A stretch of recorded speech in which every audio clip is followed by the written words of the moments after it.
আমার নবী বলেন বেনামাজির কারণে তিনটা গজবের মধ্যে পড়বে। নামাজ না পড়ার কারণে। ইয়া রাসূলুল্লাহ নবী গো, ও মায়ার নবী, সেই তিনটা কি আযাব হবে? প্রথম রাত আমার নবী বলেন যারা বেনামাজি হবে প্রথমের কবরে যাওয়ার পরে কবরের দুই পাশের মাটি পৃথিবীর দুই প্রান্তে চলে যাবে। দুই পাশের মাটি বেনামাজিরে এমন জোরে চাপা মারবে গো, ডান পাশের হাড্ডি গুলো বাম পাশের হাড্ডির ভিতরে ঢুকে যাবে, বাম পাশের হাড্ডি গুলো ডান পাশের হাড্ডির ভিতরে ঢুকে যাবে। ওই কবরের মানুষটা আল্লাহর ডাক দিয়ে বলবে আল্লাহ গো, যদি আগে জানতাম নামাজ না পড়লে কবরে এমন আযাব হবে, জিন্দেগিতে নামাজ ছাড়তাম না। এবার সময় দাও, দুনিয়াতে আবার যাই আমি ইচ্ছে মতো নামাজ পড়ব। আল্লাহ রাব্বুল আলামিন বলেন সুম্মা ইলাইহি তুরজাউন, আমি আল্লাহর দিকে যারা মৃত্যুর মাধ্যমে ফিরে আসে গো, তারা দ্বিতীয়বার আর দুনিয়ায় যাওয়ার কোনো সুযোগ নাই। তাইলে মরার আগে নামাজ পড়া লাগবে, মরার আগে রোজা রাখা লাগবে, মরার আগে হজ করা লাগবে। কোন দিন জানে আজরাইল এসে যায় বলা যায় না। ইকরামে আজরাইল আইছে, কবর আইছে, হিসাব নাই। এক সেকেন্ড এদিক সেদিক করা হবে না গো। বাবার আগে সন্তান মারা যায়, সন্তানের আগে বাবা মারা যায়। আমি প্রায় মাহফিলের মধ্যে বলি, প্রায় মাহফিলের মধ্যে বলি, আমার মরণের কতদিন বাকি আমি জানিলাম না গো আল্লাহ। আপনার কষ্ট হইতেছে নাকি বাবা? আমার ওয়াজ কি আপনার বেলাইনে করতেছি? একদম টোটাল লাইনটা ঠিক আছে কিনা এটা বলেন, আমার সাথে বললে আমি খুশি হব। আমার মরণের জানিলাম না গো আল্লাহ, মরণের কতদিন বাকি। আর আজরাইল শিয়া যখন হস্তে দিবা দড়ি, আজরাইল শিয়া যখন হস্তে দিবা দড়ি, তখন আমার মনাবাই করবালো লুকি আমি জানিলাম না গো আল্লাহ। দিন বাকি আমার মরণের কতদিন বাকি আমি জানিলাম না গো আল্লাহ। মরণের কতদিন বাকি, 40 দিনের আগে বাইরে মৌতের নিশানি, 40 দিন এর আগে বাইরে জমদুতে কাহিরা নিব চোখে দিয়া আমি আমি জানিলাম না গো আল্লাহ। দিন বাকি আমার মরণে কত দিন বাকি আমি জানিলাম না গো আল্লাহ।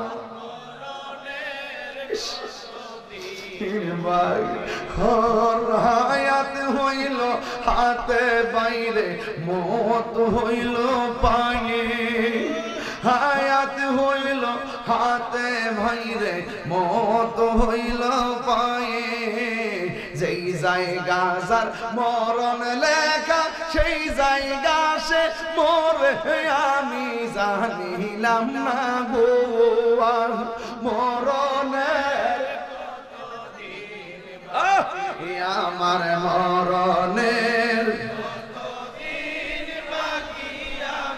জানিলাম না গো আল্লাহ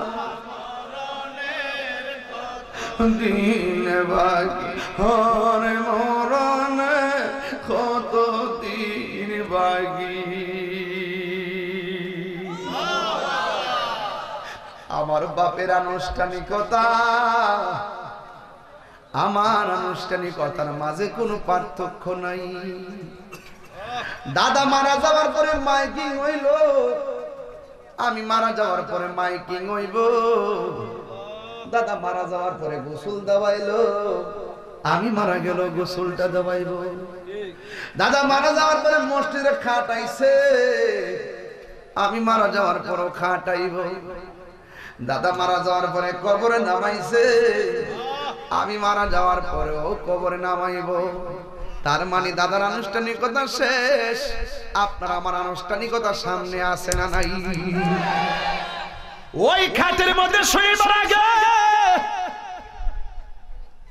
মসজিদের মেহমান হয়ে যাও।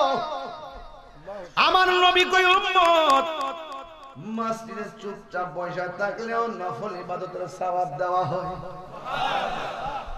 এই জন্য আমার নবী কয় কবরের কত মাযাবটা হইল মাটি চাপা মারবে।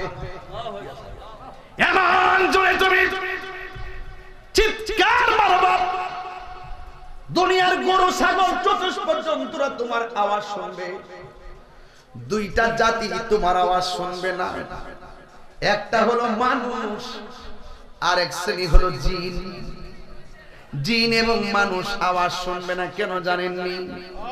ওয়ামা খালাকাতুল জিন্না ওয়াল ইনসা ইল্লা লিয়াবুদুন।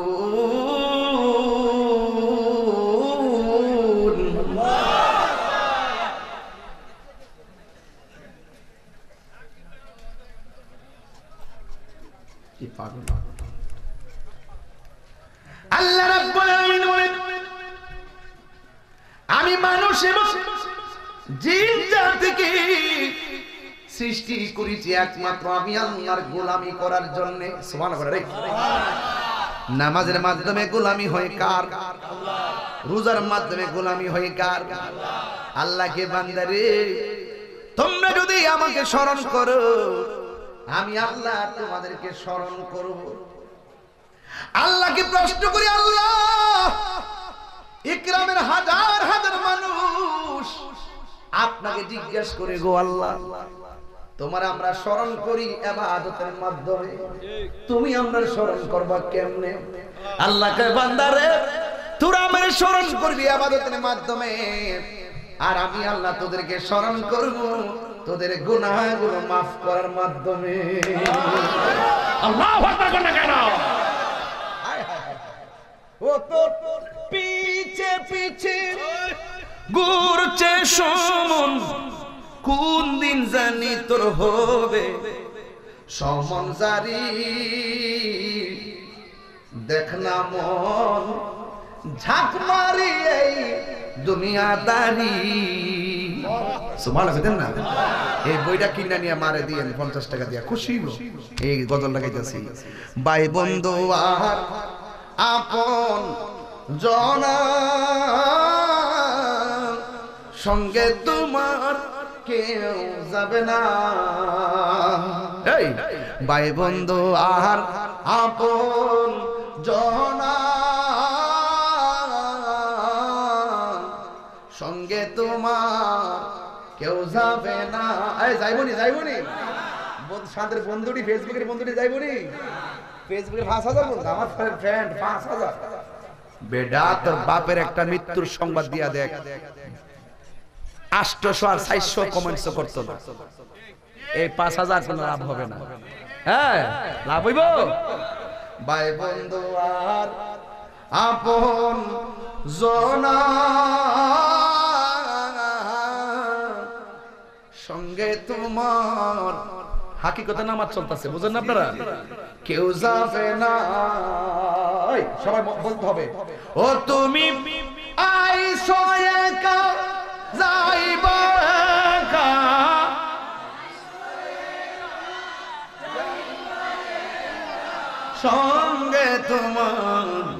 কেউ যাবে না, দেখ না মন ঝাঁক মারি দুনিয়াদারি। কিসের বন্ধু, কিসের বন্ধু? যুবক আজকে মরো, দেখবা বন্ধু কোন রকম খবর পায় একটু দেখে আবার চলে যাবে। চলে যাওয়ার পরে তার হাসি বন্ধ নাই, তার খাবারও বন্ধ নাই। কবরে নামায় দেওয়ার পর তোমার বন্ধু তোমার খবর নিবে না।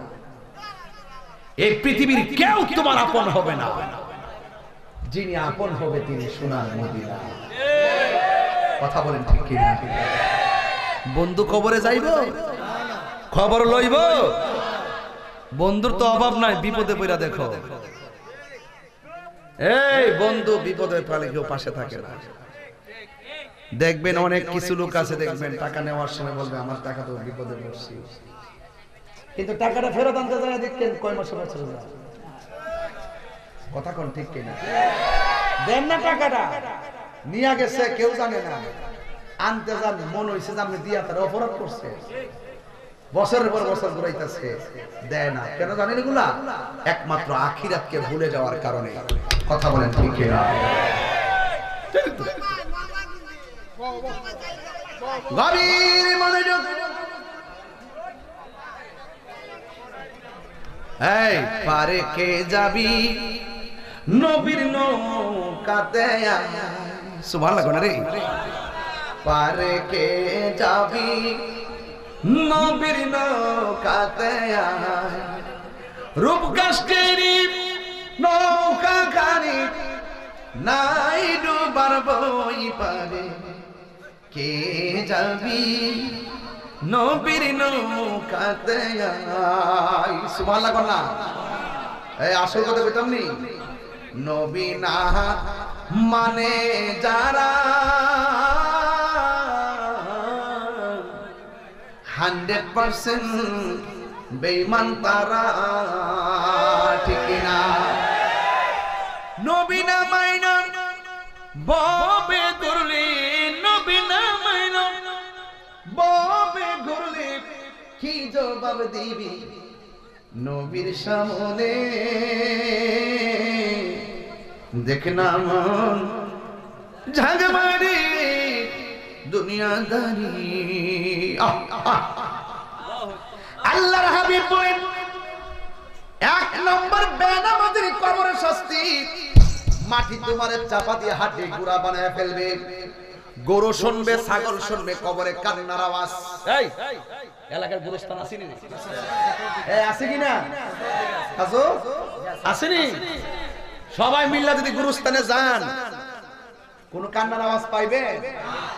খবর নিয়ে দেখেন গরু ছাগল ঠিকই পা কইতাছে কি জানেন নি? বাঁচাও, আর পারি না। আগে যদি জানতাম নামাজ না পড়ে কবর আসলে এত শাস্তি হবে, জীবনও নামাজ ছাড়তাম না। একদিন না একদিন না কিয়ামত পর্যন্ত কান্তি থাকবে। কথা কোন না কেন? তাইলে কবরে যাওয়ার আগে নামাজের দরকার আছে না নাই? আরে না ফরমানের গোষ্ঠী কেমনে আজান দেওয়ার টাইমে মোবাইল টিপো, মসজিদে যখন বলে আসসালাতু খায়রুম মিনান নাওম তখন মোবাইলটা চার্জ দিয়ে তুমি ঘুম যাও। আল্লাহ যদি তার ক্ষমতা ওই সময় প্রয়োগ করতেন তাইলে ফজর না পড়া ঘুমানোর কারণে ঘুমের ঘরে আমাদেরকে প্যারালাইসিস করে ফলায় রাখতে পারত। কথা কোন ঠিক কিনা? আল্লাহ বলে বান্দারে কেন রে কেন, আমি তোরে বড় মায়া ভিড়ে বানাইছি, এই জন্য মায়া লাগে। ও বান্দা, এই জন্য আজকে থেকে ওয়াদা করে জীবনে যা করছেন সব বাদ। আজকে থেকে আর নামাজ ছাড়বো না, আজকে থেকে নবীর সঙ্গে বেয়াদবি করব না, আজকে থেকে আমরা হারাম খাবো না। এবার বেনামাজের 2 নম্বর শাস্তি কি জানেননি? ওই নাবি বরাবর ওই কবরের ভিতরে জাহান্নামের আগুনের হাওয়া ঢুকাইয়া দিবে। এই কাম যদি আগুন লাগে ফায়ার সার্ভিস এসে আগুনটা নিভাবে, কিন্তু কবরে দাউ দাউ করে আগুন জ্বলতেছে, জিন্দা মানুষ নিভাইবার কোন সুযোগ। এই জন্য আল্লাহ বলেন ওয়ামা ইয়াস্তাবিল আহইয়া ওয়ালাল আমওয়াত,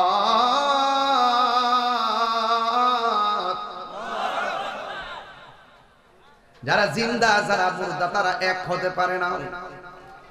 ওই কবরে মানুষ, আরে ইকরামের রশে টিনের ঘরের মধ্যে ছিদ্র হইলে বৃষ্টির পানি ঢুকলে ছিদ্রটা বন্ধ করে দাও। আর খবর নিয়ে দেখো তোমার দাদার কবরে গলা পর্যন্ত বৃষ্টির পানি ঢুকিয়া হাড্ডিগুলা বাসতাছে। মার কবরে হাড্ডিগুলা বাসতেছে, ওই কবরের পানি নিষ্কাশনের কোনো ব্যবস্থা। 2 নম্বর শাস্তি হলো জাহান্নামের আগুন কবরে দিয়ে দেওয়া হবে। 3 নম্বর শাস্তি হলো ওই কবরের ভিতরে সর্প ঢুকাইয়া দেওয়া হবে। এমন সর্প সুবুল দিয়া 70 গজ মাটির নিচে নিয়ে যাবে। এই জন্য আমি ইকরামের যুবকদেরকে বলি, যদি জীবনে আল্লাহর কাছে মুখ দেখাইতে চান তাহলে নামাজে দাঁড়ায় যান, কারণ হাসরের ময়দানে সর্বপ্রথম নামাজের হিসাব নেবে। আর আমার নবী যখন দুনিয়ার দিকে শরীয়তের পর্দার আড়াল হওয়ার সময় আয়েশা সিদ্দিকার ডাক দিয়ে বলছে, আয়েশা আমার একটা বালিশ দাও, বালিশ। সুবহানাল্লাহ। আয়েশা বলে, নবী গো আমার উরুটার আপনার জন্য বালিশ বানায়া দিলাম। আমার নবী তখন ওই মাথা মোবারকটা রাইখা দুনিয়ার থেকে বিদায় হওয়ার সময় আমার নবী 3 বার বললেন, আয়েশা রে সালাত সালাত সালাত, নামাজ নামাজ নামাজ, কারণ নামাজ হইল মেরাজ। কথা বলেন ঠিক কিনা? আমার নবী যখন মেরাজের মধ্যে গিয়েছে, নবীজিকে আমার আল্লাহ এমন একটা সুন্দর জায়গা দেখাইছেন, যেই জায়গায় পৃথিবীর কোনো মানুষের কদম পড়ে নাই, যেই জায়গাটা পৃথিবীর কেউ দেখে নাই, আমার নবীরে আমার আল্লাহ ওই জায়গাটা দেখাইছেন। সুন্দর জায়গা দেখলে মানুষ আনন্দিত হয়, হাসি করে। আমার নবী যখন এত সুন্দর জায়গাটা দেখলেন, দেখে আমার নবী চোখের পানি মোবারক ছেড়ে কান্না শুরু করলেন। আল্লাহ ডাক দিয়ে গো, বন্ধু গো, বন্ধু কেন আপনি কান্দেন? আপনার হাবিব থেকে সান্ত্বনা দেওয়ার জন্য আমার আল্লাহ আর একটা সুন্দর জায়গায় নিয়ে গেছেন।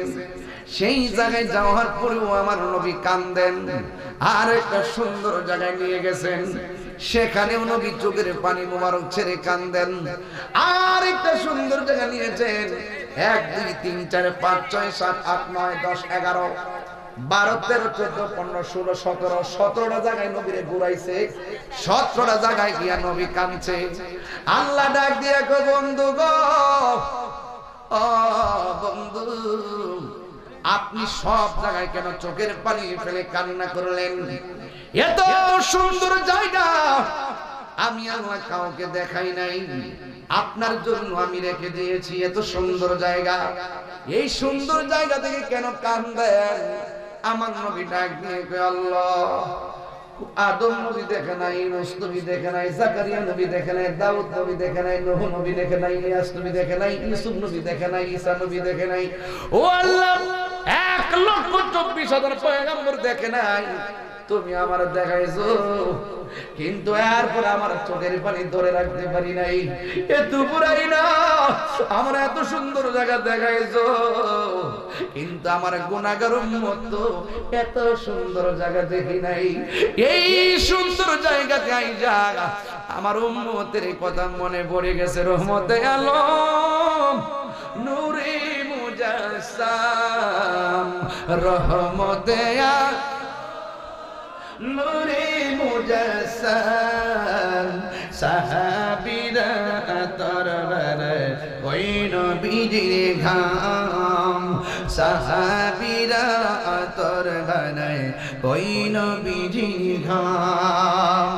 চিনো জানো মানো কেমন আমার নবীজি, যাহার প্রেমে পাগল চন্দ্র তারকারাজি। তোমরা আরো শুনবানি সুন্দর কাহিনী তোমরা আরো সুন্দর কাহিনী জান্নাতের রুমে রুমে লেখা নবীর নাম বলো না জান্নাতের রুমে রুমে লেখা নবীর নাম বলো রহমতে আলম রহমতে